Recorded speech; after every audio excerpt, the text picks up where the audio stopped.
Om Shanti. Today we are going to translate VCD number 3476. प्रातः class चल रहा था।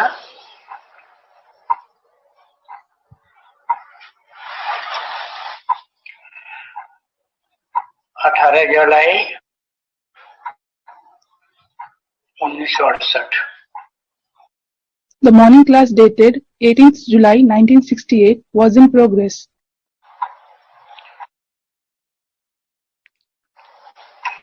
शतवार सतगुरुवार तीसरे पेज के मध्य में बात चल रही थी।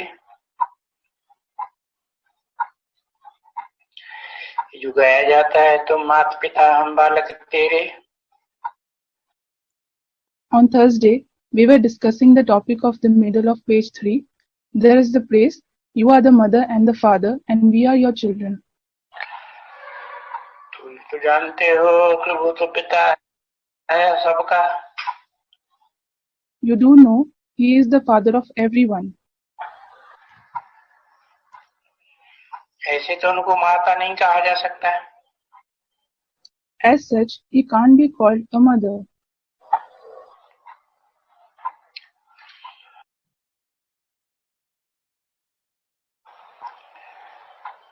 ब्रह्मा में प्रवेश करते हैं तो नाम देते हैं Brahma. When he enters Brahma, he is named Brahma. तो दादा लेखराज नाम था ना। Otherwise, his name was Dada Lekhraj, wasn't it? परंतु ब्रह्मा भी जैन से है तो उनकी पूजा नहीं हो सकती। However, Brahma is also a male. This is why he can't be worshipped. इसलिए वो जब प्रवेश करते हैं कोई माता में तब गायन होता है तुमेव माता च पिता तुमेव। This is why when he enters some mother, he is praised, Twameva mata cha pita Twameva. That is, you yourself are mother and the father. तो वहाँ माता नहीं होती है। There isn't a mother there. वहाँ तो बाप है और रूह सभी यहाँ आते। There the father is present and all the souls come here.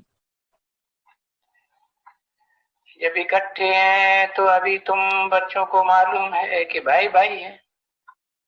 When they are together, you children know now that they are brothers for each other.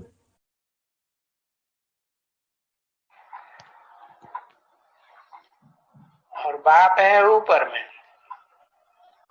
And the father is above. और भी कोई है सब आत्माएं आत्माएं भाई भाई है। Is there someone else as well? All souls are brothers for each other. ऊपर परम धाम Above in the Supreme Abode. और अभी ये तुम बच्चों को ध्यान में आया है। And now this has come in the mind of you children. ये पूरी आत्माएं ऊपर रहती है। That all the souls reside above. और बाबा भी हमेशा ऊपर में रहते हैं। And Baba also stays above forever. दुनिया को कुछ भी पता नहीं है। The world doesn't know anything. इस बात का भी पता नहीं है। नहीं पता है तो देखो थिक्कर भित्तर में ठोक दिया है। They don't know about that as well. They don't know, this is why look, they have put him in thikkar bhittar. Thikkar means lumps of soil, bhittar means walls. अरे वो बाप है वो तो एक है ना। अगर भित्तर थिक्कर में कहें तो अनगिनत हो जाए। Arey, when he is the father, he is only one, isn't he? If he is said to be present in walls and lumps of soil, he will be many. एक कैसे कहेंगे? How will he be said to be one? तो इसको कहा जाता है घोर अंधियारा, अज्ञान का अंधियारा. So this is called extreme darkness, the darkness of ignorance. जो अंधियारा कहा जाता है ना बच्चे, ये अंधियारा क्या है? Child, this which is called darkness, what is this darkness? अज्ञान का ही अंधियारा है ना. This is the darkness of ignorance itself, isn't it? तो गाया जाता है ना कि ज्ञान सूर्य प्रगटा, ज्ञान अंधे विनाश. So this is sung, isn't it? The sun of knowledge appears and the darkness of ignorance is destroyed. तो देखो, यहाँ तो इस दुनिया में अज्ञान ही अज्ञान है ना. So look, there is ignorance and only ignorance here in this world, isn't there? अभी इस समय में सारा अज्ञान. Everything is ignorance now at this time.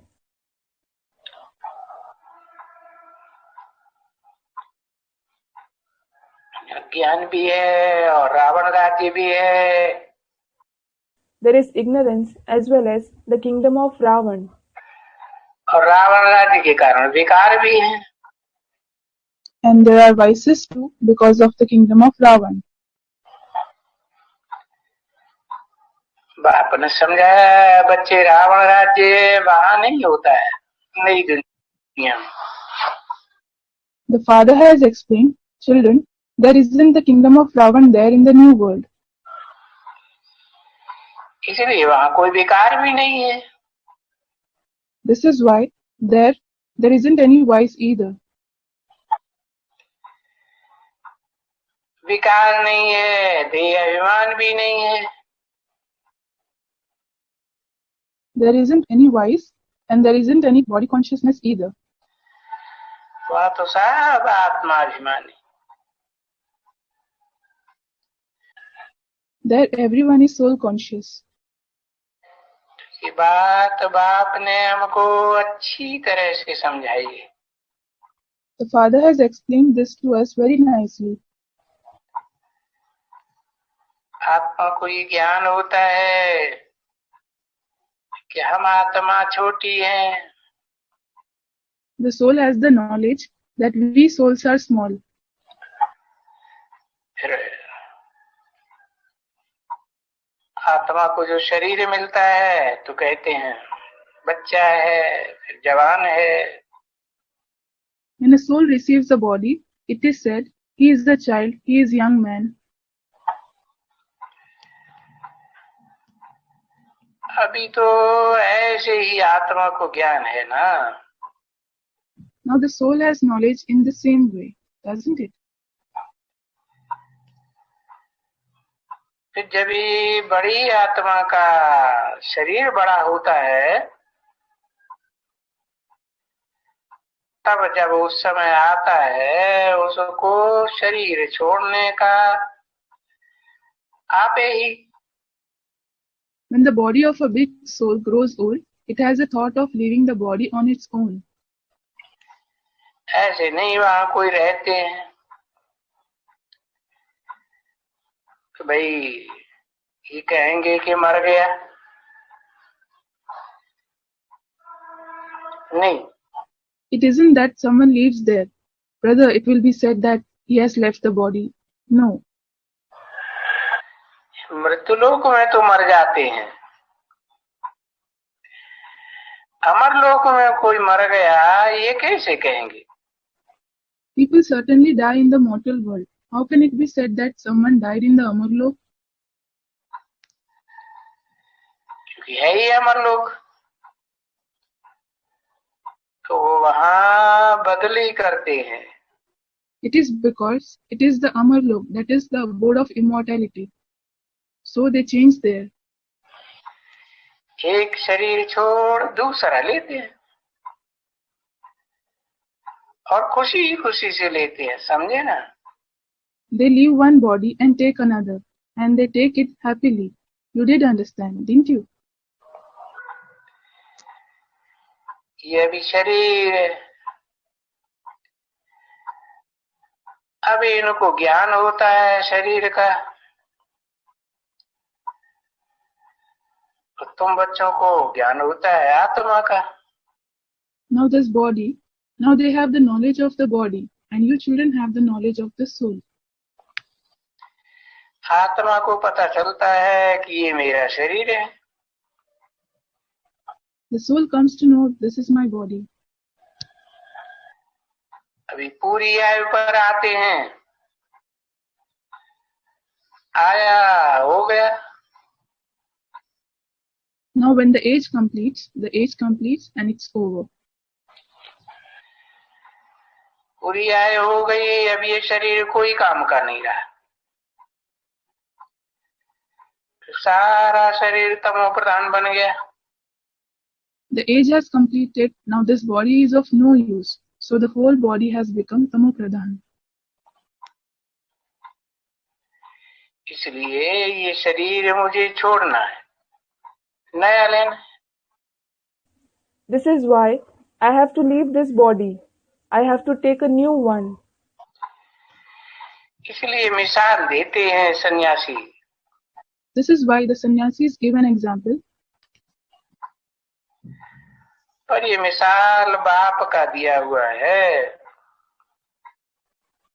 But this example is given by the father. ये सभी मिसाल जो बाप से लिए हुए हैं, ये सन्यासी उठाते हैं। The sannyasis use all the examples which the father gives. कि भाई सर्प एक खल छोड़ दूसरी लेता है, समझे ना? Brother, the snake sheds its skin and takes another. You did understand, didn't you? क्योंकि ये भी नोट किया गया है गीता में, भागवत में, उन सब शास्त्रों में। It is because this has also been noted in the Gita, the Bhagavad, in all the scriptures. हैं ये कई कई अक्षर। There are many such words. अभी बाप कहते हैं प्राय धर्म लोप हो गया। Now the father says, religion has become almost extinct. नहीं तो बाबा के अक्षर भी हैं, चित्र भी मौजूद हैं। Otherwise, Baba's words are also in it. There are pictures of it as well. परंतु फिर है सब शास्त्रों में आटे में लून मिश्र, सच्चाई। However, there is truth in the scriptures like salt in flour. तो बाप बैठ करके उनका अर्थ समझाते। So the father sits and explains its meaning. अर्थ निकाल करके बताते हैं। He extracts its meaning and tells us. ये मिसाल देते हैं कि जैसे सर्प होता है तो पुरानी खल आप ही छोड़ करके फिर वो नई खल ले लेते हैं। This is why an example is given, just like a snake sheds its old skin and gets a new one. बस वो छोड़ दिया सो फिर नई खल आ जाती है। That's it. When it sheds the old one, it gets a new one. तो उनका ऐसे होता है, क्योंकि वो तो जानवर है ना। This happens to the snakes because they are animals, aren't they? उनके लिए ऐसे नहीं कहेंगे कि वो सारा शरीर छोड़ करके उसकी आत्मा जा करके दूसरे में प्रवेश करती हो। It won't be said for them that they will leave their body and their soul will go and enter another one. ना, कि खल बदलने का ये एक ही सर्प का मिसाल है जिसको खल मिलती है. No, it is only the example of a snake of changing its skin, who has a skin. और वो खल देखने में आती है और ये गायन भी है उनका. That skin is visible and there is also its praise. उनको तो हाँ उनको खल देखने में आती है और तुमको तो खल देखनी हो तो यहाँ खल देख सकते हो. Their skin is visible and if you want to see the skin, you can see it here. बाप ने समझाया कि देखा जाता है खल कैसे छोड़ते. The father has explained, it is observed how they shed their skin. पुरानी खल होती है ना. It is the old skin, isn't it? तो जैसे कपड़ा उतारना होता है ना, तैसे वो कपड़ा जैसे लंबा ही लंबा उतार देते हैं. Just as you take off your clothes, similarly they shed their long clothes like skin as it is. और वो जीता रहते हैं, मरता तो नहीं है ना. And it stays alive. It doesn't die, does it? 18 जुलाई 1968 की प्रातः क्लास का चौथा page. Fourth page of the morning class dated 18th July 1968. मरता नहीं है. हाँ मरता तो जरूर है. 3-4 बार खल छोड़ता है फिर मरता है. It doesn't die. Yes, it certainly dies. It sheds its skin 3-4 times and then dies. कोई अमर तो नहीं रहता है. It certainly isn't immortal. एक कल छोड़ेंगे, दूसरी छोड़ेंगे, तीसरी छोड़ेंगे, पीछे तो मर ही जाएंगे. They will shed the skin once, twice, thrice, and finally will die in the end. तो वहां क्या है?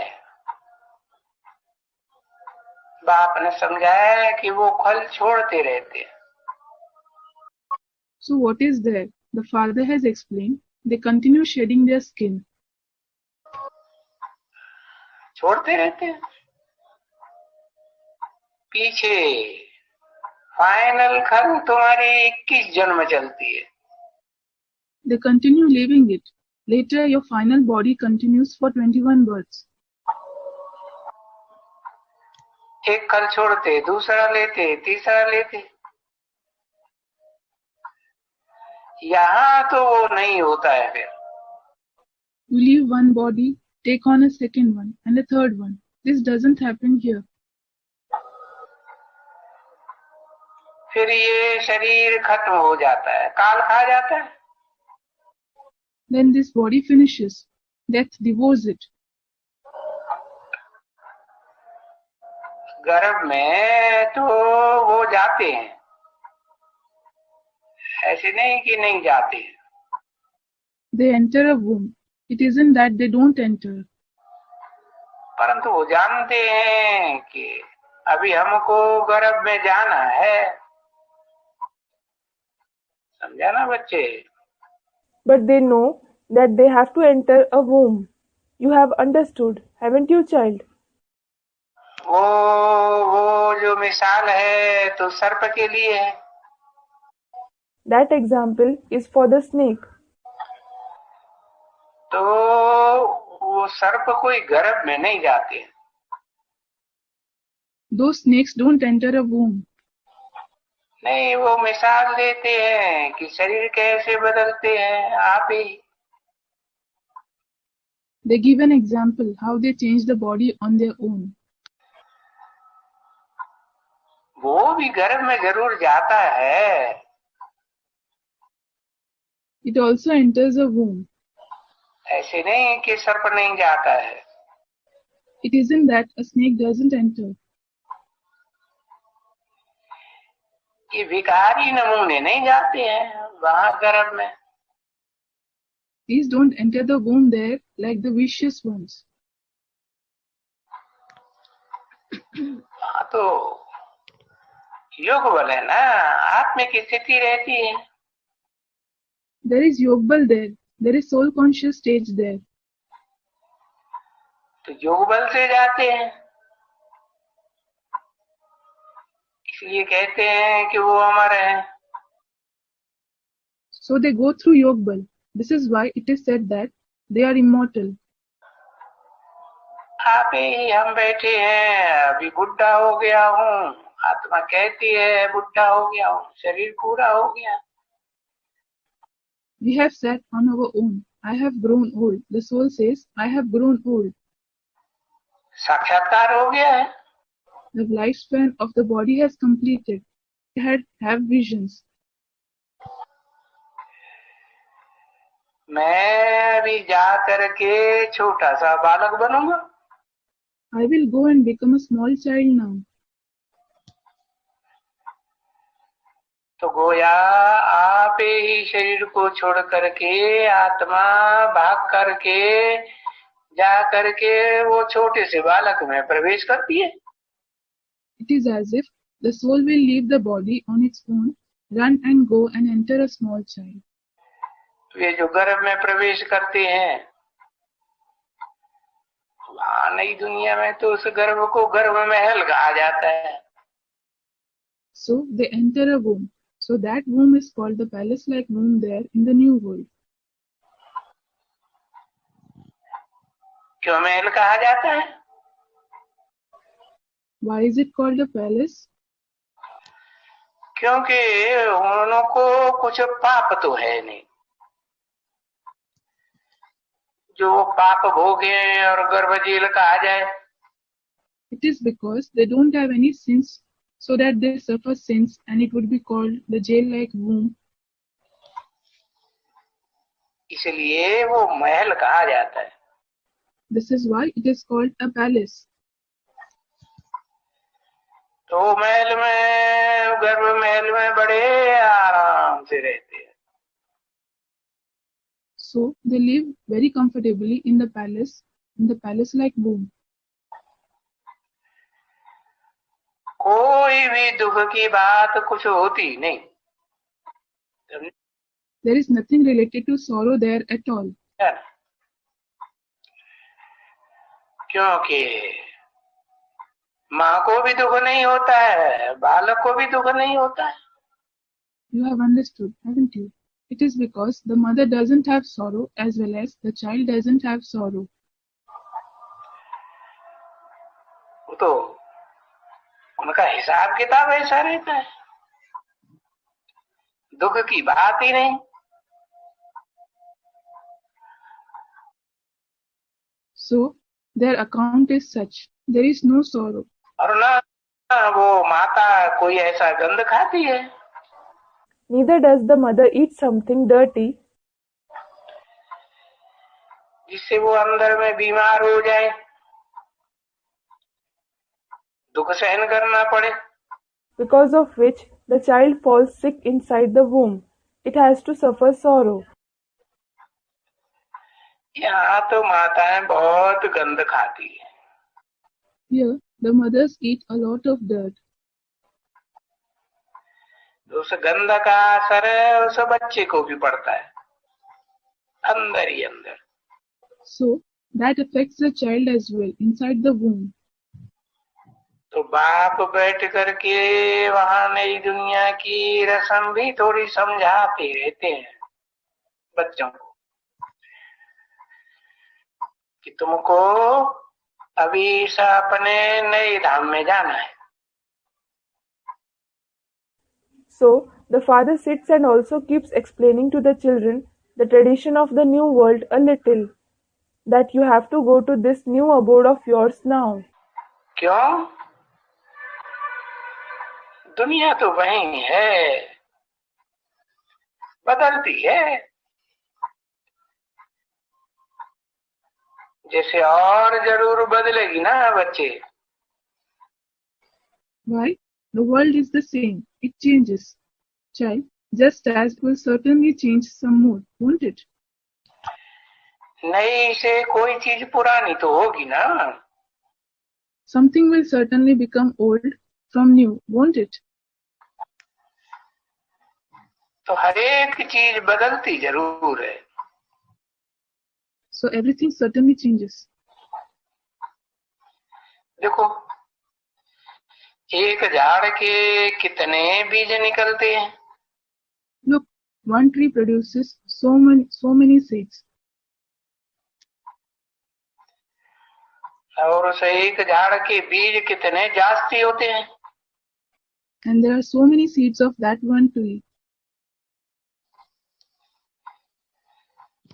फिर सभी बीज जाकर के लगाओ तो कितना देखो फिर उनका फल निकलता है. Then go and sow all the seeds and look how many fruits are produced. बड़ी फल में कितने बीज होते हैं. अन्न खाते हो तो ये कहाँ से आते हैं. Then there are so many seeds in a fruit. Where does the food you eat come from? अन्न तो खाते हो ना. You do eat food, don't you? और सारा कोई थोड़े ही हिस्सा और रख देती है government. But not all of it. The government keeps a share of it. फिर सब उनको देते हैं कि जाके बीज बो. तो देखो, कनक है, कनक का दाना निकलता है. Then they give it to everyone saying, go and sow the seed. So look, there is kanak, that is wheat, a grain of wheat sprouts. तो समझते हैं ना कि भाई इस कनक के, इस गेहूं के कितने दाने निकलते हैं एक दाने से. So, you understand, don't you? Brother, so many grains sprout from one grain of wheat. अभी ये तो अनाज मुआफिक मनुष्य तो नहीं आते हैं. Now, the human beings certainly don't come like grains. वास्तव में तो आजकल मनुष्य की अवस्था है. In reality, the stage of human beings nowadays, नहीं तो सतयुग में तो एक फल निकलता है. otherwise, one fruit grows in the golden age. एक बीज से एक एक बीज. One seed grows from one seed each. समझा ना. युगबल से भी एक ही निकलता है. You did understand, didn't you? One grows from Yogbal as well. वहाँ विकार से तो 5, 8, 10 बच्चे पैदा कर देते हैं. वो तो पुरानी दुनिया कही. There, 5, 8, 10 children are born through vices. Call it the old world. तो गोया एक बीज से देखो कितने निकलते हैं. So it is as if so many grow from one seed. इस पुरानी दुनिया में. In this old world. तो सतयुग और त्रेता, सतयुग और इधर तो है कलयुग. So the golden age and the silver age. The golden age and here this is the iron age. फर्क बाप ही आकर के बताते. कलयुग और सतयुग का फर्क क्या है सो बताएंगे. It is only the Father who comes and tells the difference. He will tell what the difference between the iron age and the golden age is. पुरानी दुनिया और नई दुनिया का अंतर तो है ना.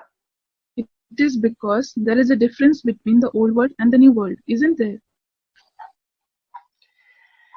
तो नई दुनिया पुरानी कैसे हो जाती तो बता देते हैं.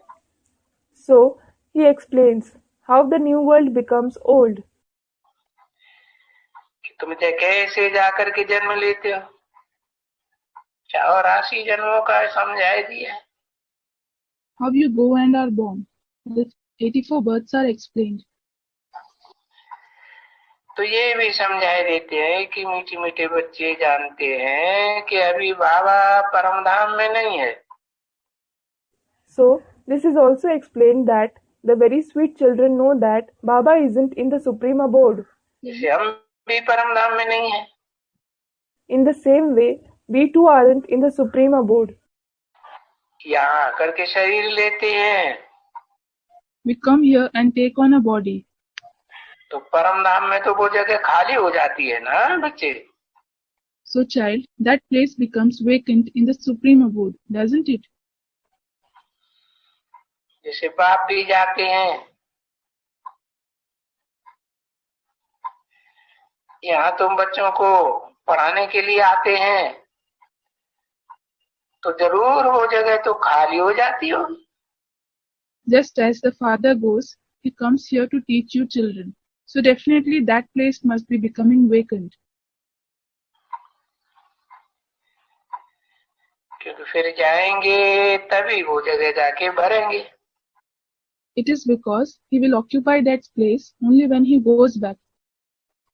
पीछे पहले तुम जाते हो या बाप जाते हैं. बाप तो एक ही है. In the future, you go first or the father goes. The father is certainly only one. वो भी जाएंगे. He too will go. देखो ये भी कितनी समझ की बात है कि जो भी आत्माएं जाएंगे वो हर एक अपने ही अपने जगह में जाकर के खड़ी रहेंगी. Look, this is also something of great understanding, that all the souls who go, each one of them will go and stand in their own place. उनकी जगह भी नहीं बदलती है. Even their place doesn't change. जो जाएगी आत्मा वो अपने अपने धर्म में अपनी जगह जगह जाकर के नंबरवार टिकेगी. The soul who will go, they will set number-wise in their own place in the respective religion. क्योंकि आना ही है फिर नंबरवार उनको. It is because then they do have to come number-wise. इसलिए अभी छोटे मॉडल रखे हुए हैं समझाने के लिए. This is why now small models have been kept to explain.